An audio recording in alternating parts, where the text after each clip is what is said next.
Alright, this is Jahangir from MedPorium, and today we have part 5 of our Genetics and Cellular Function unit, in which we will discuss mitosis. To start, we need to define what mitosis is, and mitosis is defined as the stage of cellular division a cell goes through in which it produces two new daughter cells. Mitosis is responsible for the growth of us as human beings from our infancy all the way to our adulthood. Now, from our infancy, mitosis is responsible for our rapid growth from just a little newborn baby all the way to a 1-year-old. Mitosis occurs very rapidly. Alright, so here's what we'd expect our cell to look like before mitosis. Now, I didn't list all the organelles of the cell. I did not list the Golgi complex or the rough endoplasmic reticulum.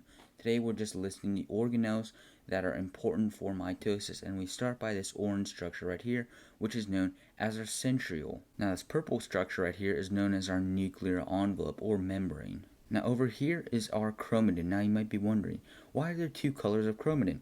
Well, this green strand represents our newly made chromatin from DNA replication. As you remember from the cell cycle, we talked about the synthesis phase, the DNA replication phase. This blue strand represents our DNA that was already in the cell before the synthesis phase. So this is all the chromatin we have in our nuclear envelope. And finally, our last organelle in the cell is known as a nucleolus. Now the nucleolus is much more different than the nuclear envelope in that it contains genetic information to create our rRNA or our ribosomal RNA, which creates the ribosomes in total, which help code for protein synthesis. Now I want you to remember, the nucleus and the nuclear envelope make up the whole nucleus, which is known as the brain center of the cell. Alright, so we understand the anatomy of what a cell might look like before mitosis. Well, what actions occur before mitosis? Well, this is when our newly made and our old chromatin come together and then compact to form chromosomes. So here's what our end product would look like of our chromatin being packed together very tightly to form our chromosomes, and our chromosomes are in the nuclear envelope, as you can see. Alright, so now we get into our first phase of mitosis, and this is known as prophase. So as you can see in prophase, our nuclear envelope or membrane has been broken down a little, and our centrioles form these spindle fibers, also known as microtubules. Our centrioles also move in opposite poles away from each other. So now let's recap what we have learned. Our centrioles release these spindle fibers and they move in opposite poles away from each other. Second, our nuclear envelope has broken down just a little, and also, as you can see, there's no nucleolus. Our nucleolus has disappeared in prophase. Now this breakdown of our nuclear envelope is very important as we get into our next phase. Alright, so the second phase of mitosis is known as Prometaphase. Now in Prometaphase, as you can see, our nuclear envelope has broken down into fragments, kind of like an explosion. When this explosion does occur, our chromosomes have been exposed, and that's when our spindle fibers or microtubules come in and attach to those kintochores. Now, as I talked about in the first part, the kintochores are the protein part of the chromosome. They're just beside the chromosome, and this is where our microtubules will attach. This structure over here, kind of like a star-like structure, is known as the aster. You can also see the aster over here from the bottom centriole. So now let's just write down what we have learned. So in prometaphase, our nuclear envelope has broken down into fragments, kind of like an explosion. Now the second action that occurs is that our spindle fibers or our microtubules connect or attach to those kintochores of the chromosomes, which will be important later for metaphase. Now let's discuss the third phase of mitosis. Alright, so now we have approached our third phase of mitosis, which is known as metaphase. Alright, so as you can see in metaphase, our chromosomes have been pulled together in a straight line in the middle of our cell by our microtubules, which have connected to our kintochore or kinetochore.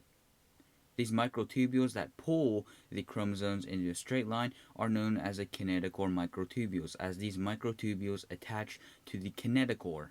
Alright, so now let's just review what we have learned in metaphase. Now in metaphase, it's just very simple. The chromosomes are pulled in a straight line from the kinetochore microtubules or kinetochore microtubules. Alright, so now let's discuss our fourth phase in mitosis. Now the fourth phase in mitosis is known as anaphase. Now, as you can see, in anaphase, our chromosomes are divided into two, which are known as our sister chromatides. So both of these are our sister chromatides, and our kinetochore microtubules will pull those sister chromatides to their corresponding centriole. Alright, so now let's write down what we have learned.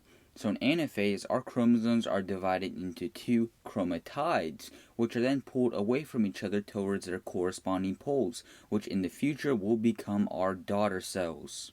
And one thing to note is that each of our daughter cells will have the same or identical amount of DNA. Alright, so now we have come upon our fifth and final phase of mitosis, which is known as telophase / cytokinesis. And you might be wondering, why did I add a slash? Well, we'll get to that in a minute, but first let's discuss telophase. Now in telophase, as you can see, our daughter cells are close to splitting, and the point of contact in which that split occurs is known as the cleavage furrow. Another thing to note is that our nuclear envelope reappears again, covering those chromatides, and sooner or later our chromatides will turn into chromatin. Now, as you can see, our spindle fibers are gone. In telophase, our spindle fibers will vanish. Alright, so this picture represents our final product of telophase and mitosis as a whole.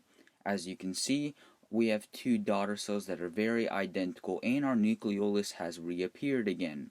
Now let's define what cytokinesis is, and this is the cytoplasmic division of one cell creating two new daughter cells. So cytokinesis overlaps telophase and some of anaphase. Alright, so now let's write down the information we learned from telophase / cytokinesis. And the first one includes that our chromatides come together in each pole of the cell.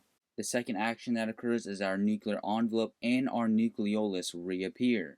And our third and final action is that our spindle fibers vanish. Now remember, the end product of mitosis are two daughter cells. This is the whole purpose of mitosis, in making two daughter cells, the cellular division of our cells. And unfortunately, that wraps up part 5 of our genetics and cellular function unit, in which we discussed mitosis. And as always, a Pomodoro day will make you doctor someday. I'll see you next time.